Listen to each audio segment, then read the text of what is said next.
Hey guys, tonight we're starting not with a warrior, a king, or even a clever thinker. We're beginning with something that doesn't speak, doesn't move, and yet might have shaped the human mind more than any invention or discovery. Mushrooms. They've been with us since the very beginning, clinging to the edges of civilization, offering food, causing death, revealing visions, and whispering strange truths in the darkness. Tens of thousands of years ago, when early humans roamed forests and tundras, hunting what they could and gathering what they must, their world was unpredictable, cold and brutal. Survival meant taking chances. So when someone spotted a curious growth, a cluster of fungi emerging from the bark of a fallen tree or sprouting from soil soaked in decay, they faced a choice. Try it or walk away. No one had guidebooks or scientific names, only courage, hunger, and hope. Someone, perhaps driven by desperation or raw curiosity, took the leap. They ate the mushroom. The outcome? It was anybody's guess. Some of those ancient testers may have dropped dead. Others might have laughed uncontrollably, spoken in tongues, or wandered off muttering about stars dancing. Whatever happened, the tribe remembered. The mushroom became more than food. It became story. The unknown sprouting thing that could take you to the afterlife or end your life. Thus began humanity's strange, eternal relationship with fungi. We weren't just learning what was edible. We were discovering the edge between physical and spiritual. Some mushrooms fed bellies. Others painted visions on the inside of closed eyes. In the absence of writing, these experiences were passed down in dances, in carvings, in hushed tales told around firelight. And remarkably, we've found the traces of that in caves, from ancient Algeria to Spain. Wall art filled with stick figures and mushroom shapes, humans locked in rituals with the natural world. What they saw under the influence of these fungi wasn't just entertainment. It was epiphany. Thunder became divine. Stars became symbols. The voice in the wind might be a spirit, not just air. And so it's possible, more than possible, that mushrooms helped ignite our first flickers of spirituality. Imagine living in a world where you feared every shadow. Then suddenly, a tiny piece of nature makes you feel like the stars are singing. To us, it's a hallucination. To them, it may have been the gods themselves making contact. They weren't looking for euphoria. They were trying to make sense of existence. And mushrooms, with their mystery and power, gave them a tool. The experience of ingesting psychedelic mushrooms wasn't about escape back then. It was revelation. Early humans probably believed they were talking to ancestors, seeing patterns that explained life and death. They didn't know about psilocybin or neurochemistry. What they knew was awe. And maybe awe, that raw and profound feeling that there's something more, was the beginning of myth itself. Even today, researchers suggest that this was one of the earliest sparks of symbolic thinking, the foundation for art, religion, even science. One hallucinogenic journey might have turned a fearful forager into the tribe's first shaman. From that day on, the mushroom wasn't just a thing to eat. It was a thing to follow. Centuries passed, and the connection deepened. People began associating mushrooms with rituals, with messages from the dead, or gifts from spirits. In some places, they were seen as the breath of gods. In others, as tools to journey between this world and the next. And always, they were treated with respect, or at least caution. Let's jump to prehistoric Eurasia, where we start to see something extraordinary. Not just consumption, but ceremonial use. Tall figures drawn on stone walls, surrounded by mushrooms, caught in dances that look half human, half divine. Some archaeologists call these the Tassili figures, pointing to their mushroom-like heads and ritualistic stances. These weren't doodles. They were records of altered consciousness. These communities weren't just trying to survive. They were trying to connect with something bigger, And the shaman, often the central figure, was the one who walked between worlds. Their toolkit didn't include robes or books. It had smoke, fire, chanting, and, more often than not, mushrooms.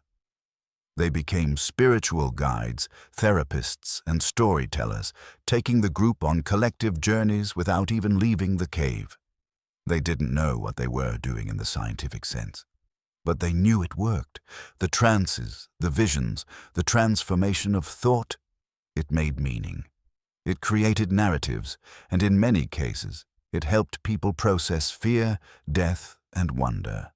But as with all experimentation, there were dangers. Some caves show not just dancing figures, but collapsed ones, perhaps warnings about overdosing or reminders that too much insight comes at a cost. These early pioneers didn't always return with revelations. Sometimes they didn't return at all.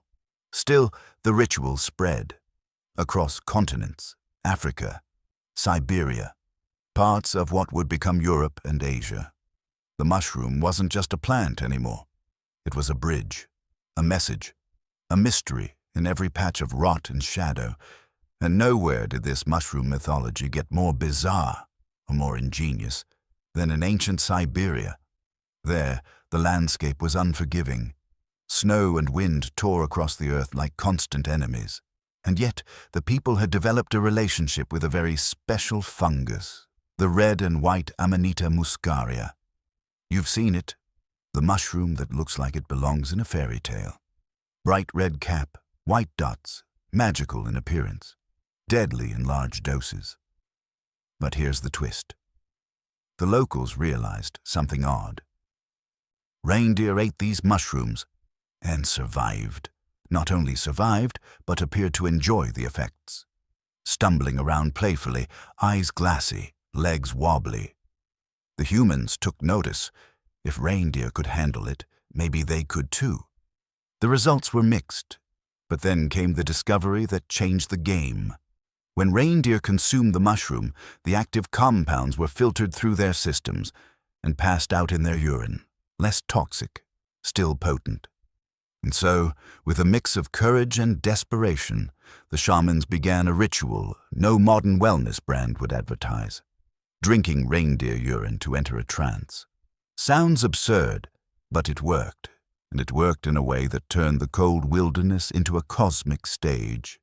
Shamans would enter trances, claim to fly across the tundra, speak with animal spirits, or even visit the ancestors. To the villagers watching, it was nothing short of magic.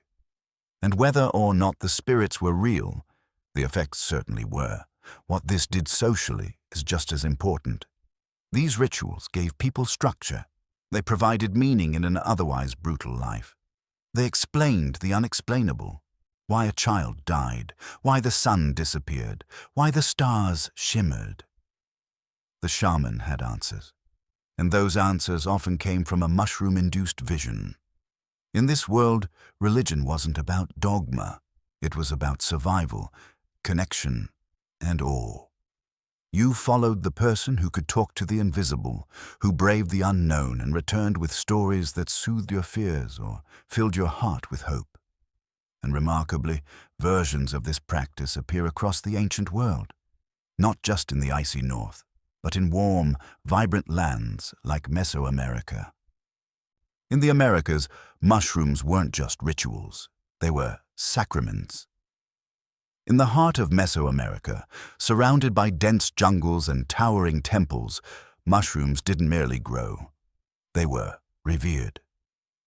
Civilizations like the Maya, Mixtec, and Aztecs didn't see psychedelic fungi as curiosities or drugs. They saw them as sacred. These cultures referred to them as Teonanacatl, the flesh of the gods. Not metaphorically, not poetically, but literally. These mushrooms weren't just part of rituals. They were how people spoke with deities. Imagine a ritual in a high temple. Incense clouds rising, rhythmic drums echoing off stone, and rows of participants consuming small, earth-scented caps. Within moments, they weren't just worshippers. They were witnesses. to visions of gods descending from celestial realms, to serpents twisting through light, to ancestors whispering secrets in the firelight. For them, this wasn't fantasy. This was communion. These experiences weren't random. They were structured, guided, and often led by priests who knew how to navigate the realm of the divine. They believed mushrooms opened a door, not metaphorically but truly. A door to worlds unseen, to voices otherwise unreachable. To eat the mushroom was to knock on the door of eternity and be heard. Even warriors took part. Before battle, some consumed these mushrooms not for courage, but for clarity, to see their death in advance, or to make peace with it. Some came back claiming visions of victory. Others didn't return, but were remembered with reverence.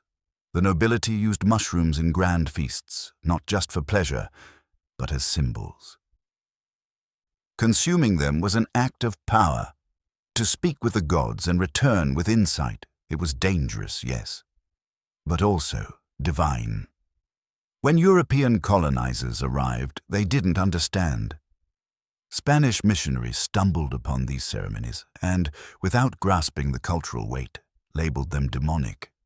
They saw people convulsing, weeping, and whispering in unknown tongues, and called it madness. To them, anything that bypassed the priesthood and spoke directly to a higher power was threatening. And so they banned it, burned the temples, and labeled mushroom use as satanic. But traditions like these don't die easily. They went underground, surviving in secret ceremonies whispered through generations. Even today, in remote corners of Mexico, rituals involving mushrooms continue quietly, preserved against time and conquest. This contrast is striking. While European churches feared mushrooms, Mesoamerican cultures embraced them, not as escape, but as understanding. They weren't symbols of chaos. They were maps of reality. Far across the ocean, in the fertile floodplains of ancient Egypt, mushrooms took on another role. The Egyptians, ever drawn to the mysterious and beautiful, saw mushrooms as a gift from the gods. These fungi, appearing overnight without seeds or roots, seemed to defy logic. To Egyptians, that meant divinity. They associated mushrooms with Osiris, god of the afterlife, fertility, and rebirth. If something sprouted from death and brought life, it surely came from him. Pharaohs believed mushrooms were sacred. Reserved for royalty and the priesthood, they were the food of immortality. Commoners were forbidden from eating them. Not because they were dangerous, but because they were too holy. This was gatekeeping wrapped in gold and linen. The privilege of tasting the divine was limited to those closest to power. In paintings and scrolls, mushrooms appear in the hands of healers and gods, yet always with solemnity, never joy. The divine, after all, was serious business. Egyptian medicine also employed mushrooms, ground into pastes or mixed into tinctures. They treated inflammation, digestive issues, and ailments that today would be solved with aspirin or antacids. But this wasn't just medicine. It was ritual. Healing wasn't separate from holiness. It was proof of it. Not everyone used mushrooms for enlightenment or healing. Some used them for darker purposes. The Romans, those masters of empire and indulgence, saw mushrooms as both delicacy and danger. They learned from the Egyptians that certain fungi could end more than a meal. They could end a life. The Emperor Claudius, for example, supposedly died after consuming a particularly well-seasoned plate of mushrooms. Behind the plate, his wife, Agrippina, with ambitions for her son, Nero. The poison was subtle. The plan, less so. Claudius died. Nero became emperor, and mushrooms earned a deadly reputation among the ruling class. Still, the Romans loved them. At banquets, mushrooms were symbols of wealth and taste. But every bite came with a question: was it flavor or fate? They didn't always know. That was part of the thrill. Roman doctors, like Dioscorides, catalogued mushrooms for medicinal purposes, separating the edible from the deadly. Farmers used them for compost. Philosophers debated what they were: plants, animals, something in between. To most, mushrooms represented the fragility of life. Beautiful, mysterious, fatal, much like the empire itself. Meanwhile, in the East, a completely different perspective was forming. In ancient China, mushrooms weren't feared or hidden. They were embraced, not just as food or symbol, but as medicine and even the key to eternal life. Enter the legendary Emperor Shennong, credited with founding Chinese herbal medicine. He supposedly tasted every plant he found, recording effects, side effects, and occasionally suffering the ultimate consequence. One of his most prized discoveries, a mushroom called lingji, now known as reishi. This fungus became legendary. Taoists saw it as the key to spiritual balance, longevity, even immortality. It didn't just heal the body, it aligned the soul.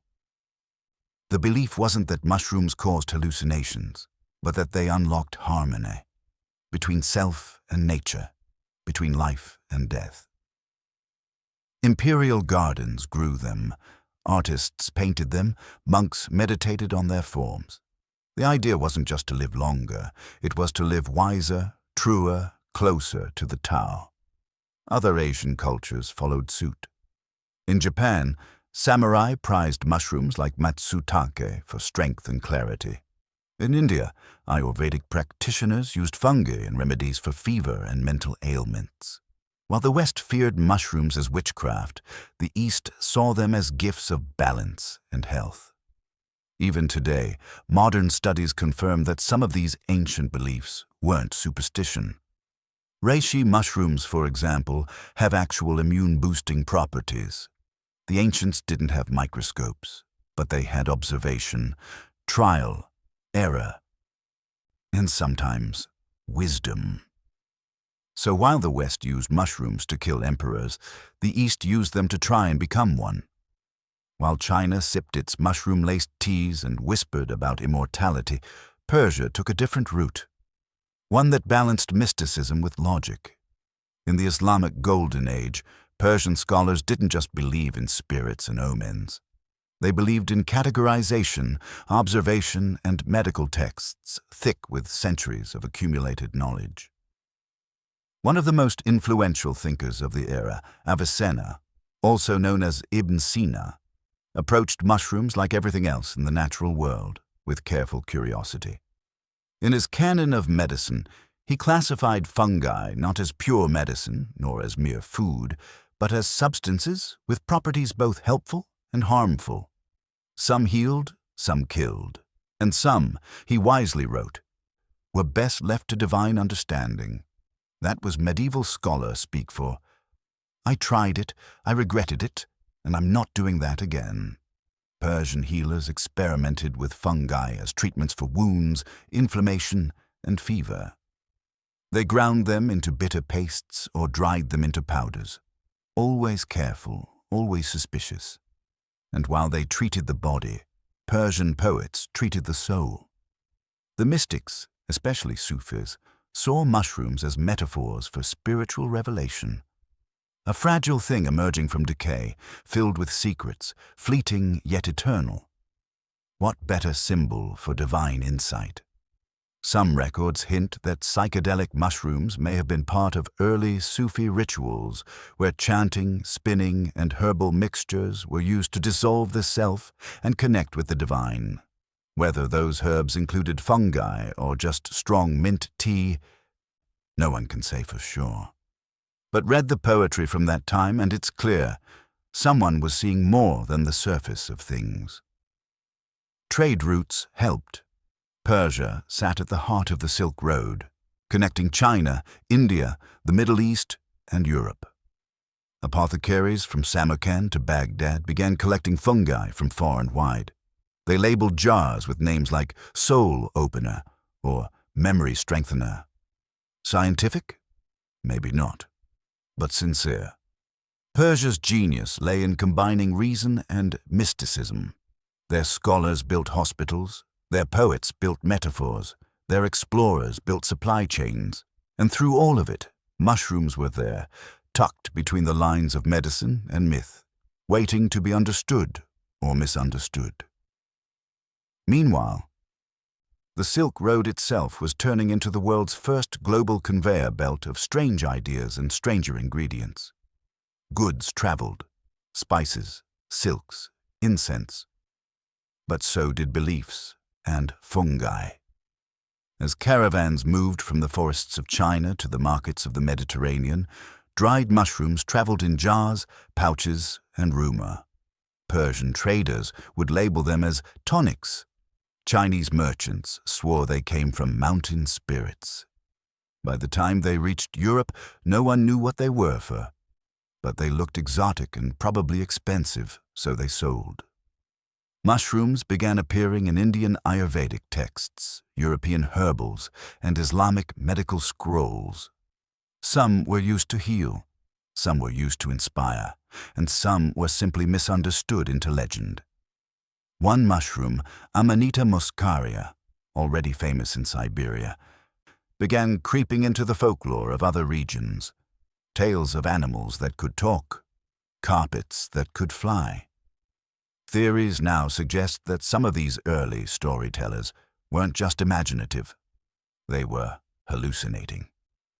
The Mongols and Turkic tribes began drying mushrooms for long rides across the steppe, not for flavor, but for endurance. Marching through sub-zero winds, they needed something to soften the brutal edge of reality.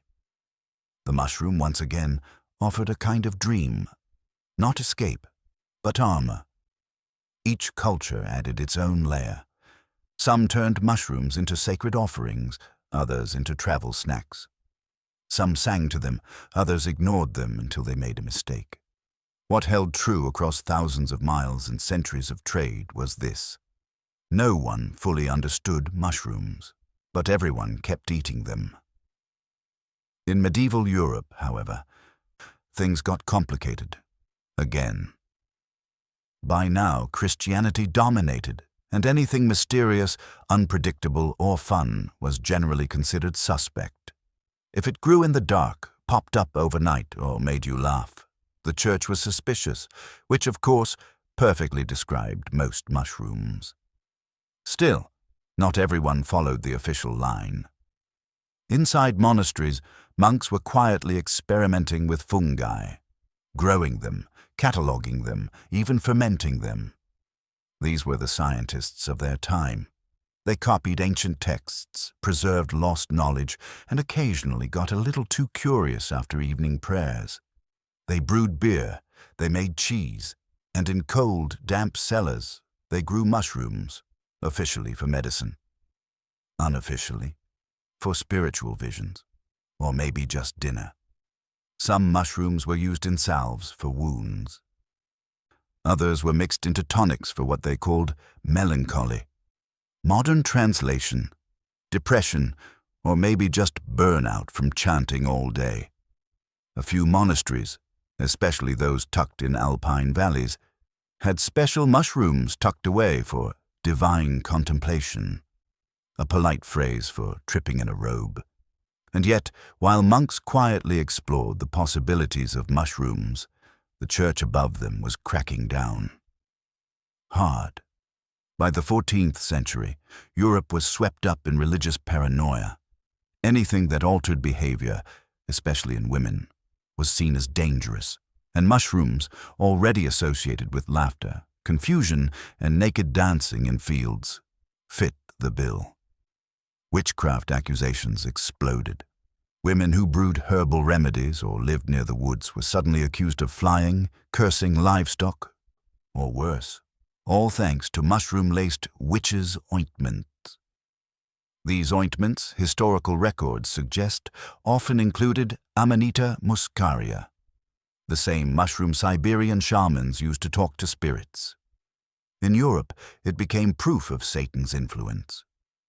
Villages struck by hallucinations, often due to contaminated rye, blamed witches instead of fungus. One day a man danced naked in the marketplace. The next, a woman was tied to a stake. It wasn't enlightenment, it was panic. But behind closed doors, European scholars and nobles kept studying fungi. Some collected them, some grew them. Some wrote cryptic notes in Latin, labeling them as curious specimens. The same elite who banned mushrooms in public were quietly dosing themselves in private. The gap between repression and curiosity widened, and mushrooms became a secret. Part fear, part fascination, and always just a little bit forbidden. Still, knowledge survived. Folk healers and midwives passed recipes quietly, not through books, but through whispered instructions. Boil the milk, add the root, stir until the dream comes. Some monasteries even hired women in secret to help the sick. Women the public would have called witches, but whose tonics worked better than prayers. As the Renaissance dawned, a change began. Europe started to remember what it had forgotten, and the mushroom stepped out of the cellar. The Renaissance swept across Europe like a long-delayed sunrise. After centuries of darkness, dogma, and witch trials, curiosity returned. Knowledge wasn't just something to fear, it was something to chase. And in that new light, mushrooms began to re-emerge. Not as spells or poisons, but as subjects of serious study. Naturalists and herbalists, now armed with printing presses and magnifying lenses, began documenting the natural world with obsessive detail. Men like Pier Andrea Mattioli in Italy compiled extensive herbal compendiums. His entries on mushrooms, though cautious, showed a shift. These were no longer just tools of witches. They were part of the natural order and possibly useful, maybe even edible. Of course, Renaissance science was still part guesswork. Classifying a mushroom might mean poking it, sniffing it, and seeing who survived dinner. But that was progress. Meanwhile, the alchemists, those beautifully unhinged tinkerers of the age, became fascinated by mushrooms for an entirely different reason. Fungi, they noticed, seemed to appear from nowhere. One day a log was bare. The next, it bore a delicate crown of gills. They took this as proof of spontaneous generation, that life could arise from decay, that creation was everywhere, even in rot. They weren't completely wrong. Fungi do thrive in decomposition, but the truth, spores, mycelium, reproduction without seeds, was still far beyond their reach. Still, the idea thrilled them. Mushrooms became symbols of transformation, not gold from lead, but life from death. Artists, too, got involved. Hidden in the corners of religious paintings, nestled among leaves or forests, mushrooms began to appear. Some art historians believe that the red and white Amanita muscaria even shows up in depictions of the Garden of Eden. Not as a bold centerpiece, but as a subtle alternative. Perhaps the forbidden fruit wasn't an apple at all. In noble courts, cabinets of curiosity became the rage. These proto-museums held bones, fossils, crystals, and dried mushrooms, carefully labeled. They weren't always understood, but they were always admired. A mushroom in a jar became a statement. Here was a thing both beautiful and strange, alive once and still mysterious. Scholars debated whether fungi were plants, animals, or something in between. The answer, a new biological kingdom, would take centuries to arrive. But the discussion had begun, and more importantly, the fear was fading. By the 18th century, the Enlightenment had fully taken root. Science marched forward. Microscopes revealed new worlds, and mushrooms, once feared as demonic, were studied as organisms with unique properties. Joseph Pitton de Tournefort and later Carl Linnaeus attempted to categorize them. Their systems were flawed but foundational. One belief that lingered was that mushrooms reproduced via invisible seeds, a misunderstanding of spores, but an honest one. They couldn't see the mechanism, so they guessed. And in guessing, they kept asking. They kept learning. Meanwhile, in the kitchens of Europe, mushrooms were quietly reclaiming their place, not as spiritual gateways or poison plots, but as ingredients. Chefs began experimenting, cultivating, and serving them in noble feasts. Rich sauces, delicate sautés. Mushrooms weren't just safe, they were fashionable. And in the lab, doctors began to realize something extraordinary. Some fungi weren't just harmless, they were healing. Mold, once seen as rot, turned out to contain compounds that fought infection. Though it would be centuries before penicillin officially arrived, the foundations were there. Mushrooms weren't just part of nature. They were allies, art, medicine, cuisine. Fungi were creeping back into every corner of life. And for the first time, no one was being burned at the stake for it. Mushrooms had survived centuries of fear and fascination. They'd been medicine, myth, poison, and delicacy. And now, finally, they were being seen for what they were: complex, essential, and deeply intertwined with the human story. But the 19th century wasn't done. As microscopes improved and chemistry advanced, scientists realized that fungi weren't plants at all. They were their own kingdom, strange, adaptive, and often more closely related to animals than to flowers. That realization reshaped biology. Suddenly, mushrooms weren't just curiosities. They were keys to understanding how life worked. They became part of industrial processes: brewing, baking, fermenting. Yeast, a fungus, was revealed as the unseen engine behind bread and beer. For thousands of years, humans had used fungi without knowing it. Now, they understood. The mold on old bread was no longer just a nuisance. It was civilization's quiet partner. By the early 20th century, mycology, the formal study of fungi, had become a legitimate scientific discipline.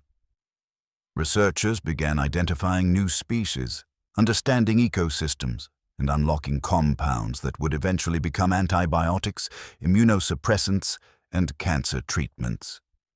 Mushrooms had gone from mystery to medicine, from superstition to science. And yet, even as they entered the lab and the pharmacy, they never lost their magic. In remote forests and highlands, traditional mushroom rituals persisted. In Mexico, shamans known as curanderos continued ceremonies with psilocybin mushrooms, guiding participants through spiritual journeys that blurred the line between healing and revelation. These rituals weren't echoes of a lost past. They were living traditions. And eventually, they would find their way into the modern world again, through anthropology, counterculture, and a few curious scientists willing to take the trip. The long, strange journey of mushrooms was far from over. In fact, the strangest chapter had just begun. By the mid-20th century, the world was changing fast. Empires had fallen, science had risen, and humanity had begun exploring everything from the atom to the stars. But in the shadows of modernity, a few researchers started looking inward, into the human mind, and into the tools that might expand or heal it. And once again, they found mushrooms waiting. The moment came in 1955 when an American banker named R. Gordon Wasson traveled to the highlands of Oaxaca, Mexico. He wasn't a scientist, but a curious soul. There he met Maria Sabina, a Mazatec shaman who led him through a sacred mushroom ceremony. In the flickering candlelight of her humble home, Wasson consumed psilocybe mushrooms for the first time and felt his mind open in ways he couldn't describe. Later, he'd call it a new way of seeing, though ancient people had known that feeling for millennia. What made Wasson different was what he did afterward. He returned to the United States and published his experience, not in a scientific journal, but in Life magazine. His 1957 article, Seeking the Magic Mushroom, introduced millions of readers to a ritual that had remained hidden for generations. Suddenly, the world knew that somewhere in Mexico, people were still eating fungi to talk to the divine. That article lit a spark. Soon, chemists and pharmacologists got involved. Swiss scientist Albert Hofmann, already famous for discovering LSD, isolated the active compound in psilocybe mushrooms, psilocybin. It was clean, potent, and deeply psychedelic. Researchers began exploring its effects, not just recreationally, but therapeutically. Could this mushroom compound treat depression? Could it help people with addiction, trauma, or terminal illness face death with less fear? The early results were promising. Hospitals and universities launched controlled experiments. Psychologists gave psilocybin to cancer patients, alcoholics, and clergy. Some saw visions, some wept, some emerged changed. In one study, religious leaders took psilocybin during a chapel service. Most later described it as one of the most profound spiritual experiences of their lives. But just as quickly as the door opened, it slammed shut. As psychedelics slipped out of the lab and into the streets, becoming symbols of rebellion, freedom, and counterculture, governments panicked. By the late 1960s, psilocybin, like LSD, was declared illegal in much of the world. The mushroom was criminalized not for what it did, but for what it represented: a challenge to order, a threat to control. The scientific studies stopped. The researchers fell silent. And once again, mushrooms returned to the underground. Yet, the story didn't end there. It never does with fungi. In quiet corners, therapists and seekers continued their work. In remote villages, ceremonies never ceased. And slowly, the tide began to shift again. In the early 21st century, a psychedelic renaissance began.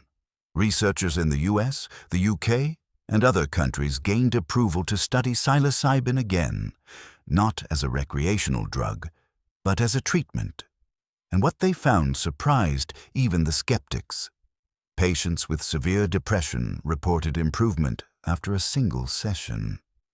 People with PTSD found relief where no other medication had helped. Terminal cancer patients faced their final months with peace instead of fear.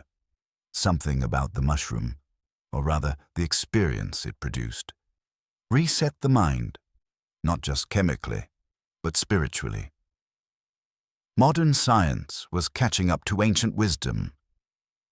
The same mushroom that had once inspired cave art and jungle rituals now sat in the offices of neuroscientists and psychiatrists.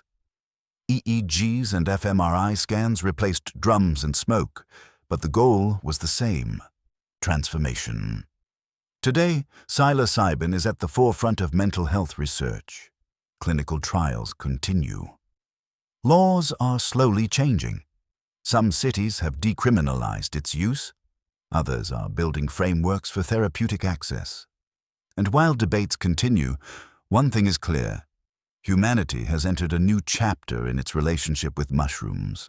And this time, we have the tools, and perhaps the humility, to listen better. But as we look forward, it's worth remembering that mushrooms were never just about medicine. They've always been more than molecules. Across cultures, they've symbolized rebirth, decay, the thin line between death and revelation.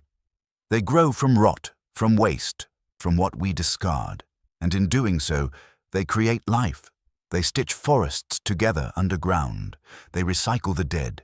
They feed the living, and sometimes they help the mind open wide enough to glimpse truths it had forgotten. In that way, the story of mushrooms is the story of us. Messy, mysterious, resilient. As psilocybin re-entered the scientific mainstream, a cultural shift followed. No longer confined to fringe circles or underground ceremonies, mushrooms began appearing in public discourse as symbols of healing, transformation, and ecological intelligence. Documentaries, books, and research papers explored not just the effects of psychedelic compounds, but the very nature of fungi themselves. People were no longer asking simply what mushrooms could do to the mind. They were asking what mushrooms could teach us about life. One of the revelations that shook the scientific world was the discovery of the mycelial network, the underground root system of fungi. It wasn't just vast, it was intelligent. Threads of mycelium, thinner than a strand of hair, stretched across forests, linking trees, transferring nutrients, sending signals. Fungi weren't just decomposers, they were connectors. Forests, it turned out, talked to themselves through mushrooms. Biologists began calling this the Wood Wide Web, a poetic name for a network older than mammals. A communication system formed not of words, but of chemical pulses and nutrient exchanges. When one tree was attacked by insects, others received the warning through fungal threads. When one part of the forest was rich, it fed another part in need. The implications were profound. Fungi weren't simply weird leftovers of evolution, they were the architects of ecological balance. Ancient symbionts that had shaped life on Earth for over 1 billion years. Long before humans walked upright, fungi were trading resources with plants. Long before writing, they were writing their stories in soil. This revelation began to reshape how we saw ourselves. If mushrooms were network builders, if they made communication and collaboration possible in the natural world, then perhaps they were not just part of history. Perhaps they were guides for what comes next. And people listened. Environmentalists saw mushrooms as tools for regeneration. Mycologists began studying how fungi could clean oil spills, digest plastics, and rebuild devastated ecosystems. The field of mycoremediation emerged, using mushrooms not just for insight, but for survival. Some fungi could break down industrial toxins. Others could filter water. Certain strains could even repel invasive insects without chemicals. The same organisms once burned as demonic were now poised to save environments poisoned by human hands. In architecture and design, innovators began using fungal materials as biodegradable packaging, building insulation, even textiles. Mushroom leather, mushroom bricks, mushroom coffins. Fungi, it seemed, could be molded into nearly anything and returned to the earth without leaving harm behind. Meanwhile, artists, poets, and thinkers embraced mushrooms not just for their function, but for their metaphor. They became symbols of the unseen, the interconnected, the quietly powerful.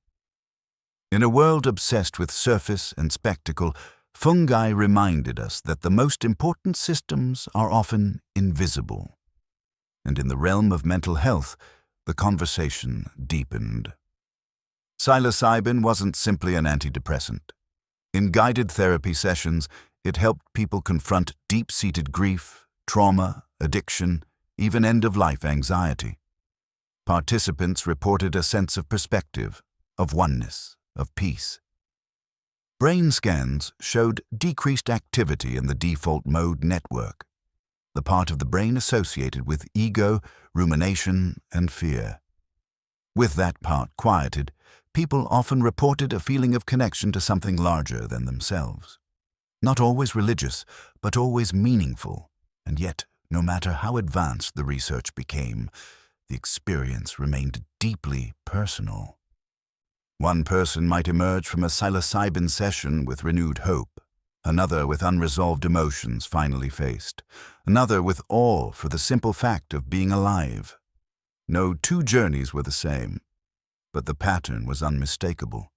Mushrooms didn't force revelation. They opened the door. What you found there, that was up to you. This flexibility is what made mushrooms both powerful and unpredictable, and it's why ancient cultures approached them with ritual, with reverence. The sacred mushroom wasn't about escapism, it was about intention. Now, as modern medicine moves toward legalizing psychedelic therapy in clinics and hospitals, many are asking a deeper question. How do we honor the sacred while embracing the scientific? Because mushrooms aren't just chemistry, they're history, culture, memory. They've been used by shamans, monks, midwives, and philosophers. They've been feared and worshipped, criminalized and commercialized. But always, always, they've grown quietly in the places we least expect, breaking down what's dead and making way for something new. It's no wonder they inspire visions. They are, after all, nature's original alchemists, turning decay into life and fear into curiosity. So when we ask, when did humans start using mushrooms? The answer is simple. Before we were fully human, before we built cities, before we carved idols, before we named the gods, they were there, growing in shadows, sprouting from soil, waiting, and we, stumbling through the wilds of the world, hungry and half afraid, looked down and saw them. We picked them, we ate them, and in that moment, we began to dream. So in the end, when we ask the question, when did humans start using mushrooms? We're really asking something deeper, not just about diet or drugs or even ritual. We're asking about the first time a creature looked at the unknown and decided to trust it, long before fire was controlled, before words were carved in stone, before gods had names. There was curiosity, there was hunger, and there was a small, colorful growth sprouting from decay, daring someone to take a bite. That moment, reckless, brave, maybe foolish, was not just a decision. It was the beginning of a relationship, one that has never ended. Because mushrooms didn't just change the way we see the world. They revealed that there was a world beyond seeing, that the mind could stretch, twist, and dissolve, that death and life are connected. That decay isn't the end. It's the beginning of something else. They helped forge the first myths, the first healers, the first symbols of rebirth and eternity. They were gods and medicine, poison and prayer. And over time, they became everything else too. Cuisine, chemistry, therapy, metaphor. Mushrooms live on the edge of definition, not plant, not animal, not entirely friend, not entirely foe. They teach us that life is not binary, that what appears useless can be sacred, that what grows in the dark may offer the brightest insight. Even now, in labs and forests, in clinics and caves, the whisper continues. Taste, see, remember. We didn't domesticate mushrooms. We barely understood them, but they found us anyway. And ever since, they've grown beside us, reminding us, in every spore, in every strange, sudden bloom, that transformation often begins underground, that beauty can grow from rot, that knowledge can start with a mistake, and that sometimes the universe speaks in silence and in fungi. The story of mushrooms is not just about science or history or hallucinations. It's about the moment someone looked at the forest floor and asked the question every explorer has ever asked. What's the worst that could happen? And then they found out. Even now, in the age of satellites and artificial intelligence, the mushroom remains one of the last great teachers. It doesn't demand attention. It doesn't bloom for glory. It rises slowly, in silence, out of the remains of yesterday, and tells a story older than language. A story not of conquest, but of transformation. Look beneath the soil. What you'll find isn't chaos, but architecture. Not randomness, but a kind of wisdom etched in threads of mycelium. Beneath every forest, every field, even beneath our feet in cities, they weave their silent symphony. Connecting, breaking down, building anew. They are the recyclers of the earth, yes? But also its memory keepers. When trees die, fungi remember. When animals fall, fungi inherit. When empires collapse, fungi bloom quietly through cracks in stone. They do not judge. They do not choose. They decompose the sinner and the saint with equal grace. Perhaps that's why they have always frightened us and fascinated us. Because in their simplicity, they contain everything we fear and everything we long for. Death, rebirth, beauty, decay, madness, and clarity. They are the door that opens both ways. And in the human story, they've always arrived at the same moment, when the old ways no longer hold, when the map ends, and we're forced to ask again, what lies beyond the known? Mushrooms have offered no answers, only visions, only questions, only the invitation to feel small again, to listen closely, to remember that nature's greatest truths often come wrapped in strangeness. They are not here to be tamed or owned or understood completely. They are here to remind us that we are still students in a classroom built by time and rot and patience, that the wisdom of the forest is not in its trees, but in what feeds them, unseen. So if you ever find yourself lost, standing at the edge of a path you don't recognize, and you see a mushroom, maybe glowing faintly, maybe plain and brown, pause. Look closer. You are not the first to be called by that shape. You are not the first to wonder. Thousands of generations before you have seen that same silhouette and asked, "What is this?" And in the asking, they became seekers. Not all of them returned, but those who did came back changed. Because mushrooms don't just grow in the dark. They teach us how to walk through it, and so the forest remains, quiet but not still. Somewhere, in the hush between raindrops and root, a mushroom pushes upward. It doesn't seek light, it doesn't seek applause. It simply answers the call of decay with growth. It opens with no eyes, it listens with no ears, and yet it remembers everything. It remembers the mammoth bones it once fed on, the smoke of ancient fires, the sandals of shamans, the sandals of soldiers, the bare feet of children who giggled and ran through ferns, unaware of the wisdom beneath them. It remembers the prayers whispered into soil. It remembers the questions carved into stone. It remembers the silence of those who never returned. And now it listens for you.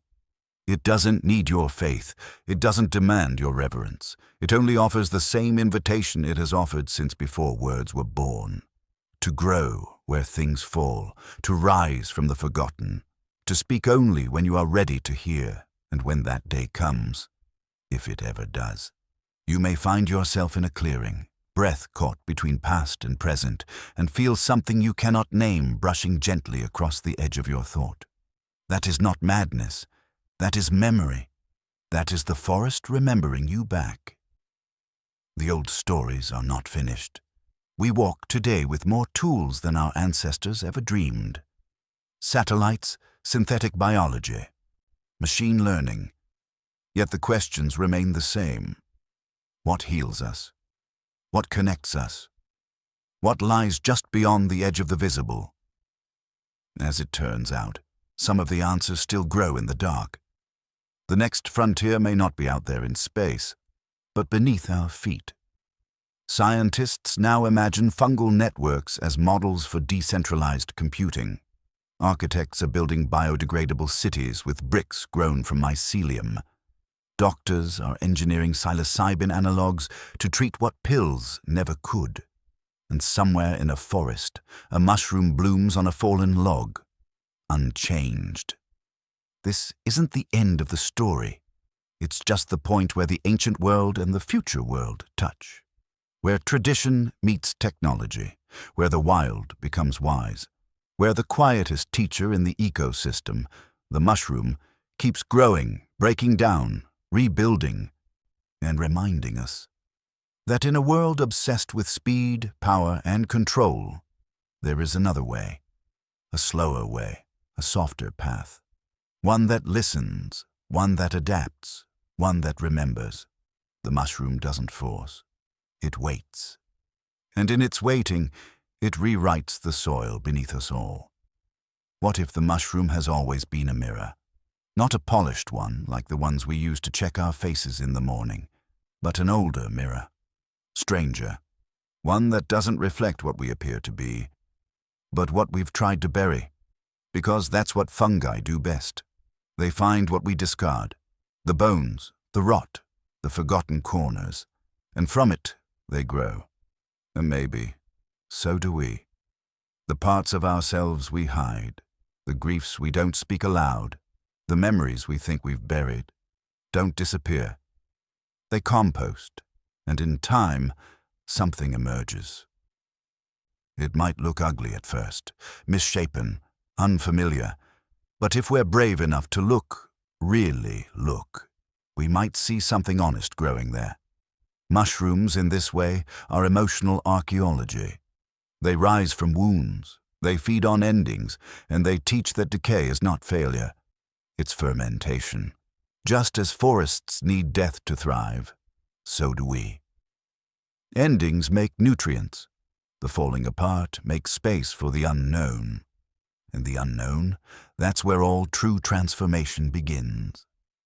No wonder ancient cultures saw the mushroom as divine, not because it made sense, but because it didn't.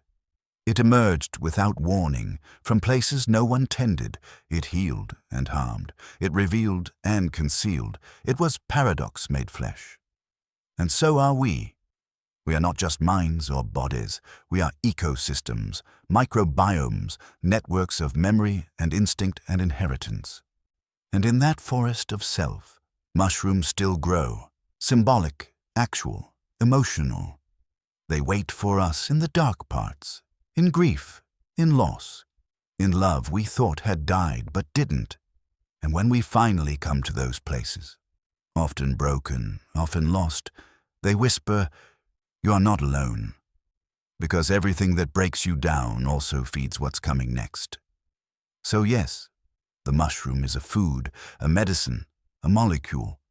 But more than that, it is a truth. That beauty can grow from what you tried to forget. That wisdom can come not in spite of your pain, but because of it. And when we realize that, when we stop fearing the dark places and begin listening to them, then we're not just using mushrooms anymore. We're understanding them, and through them, maybe, beginning to understand ourselves. We have followed a story, from cave walls to cold laboratories, from sacred rituals to sterile pill bottles.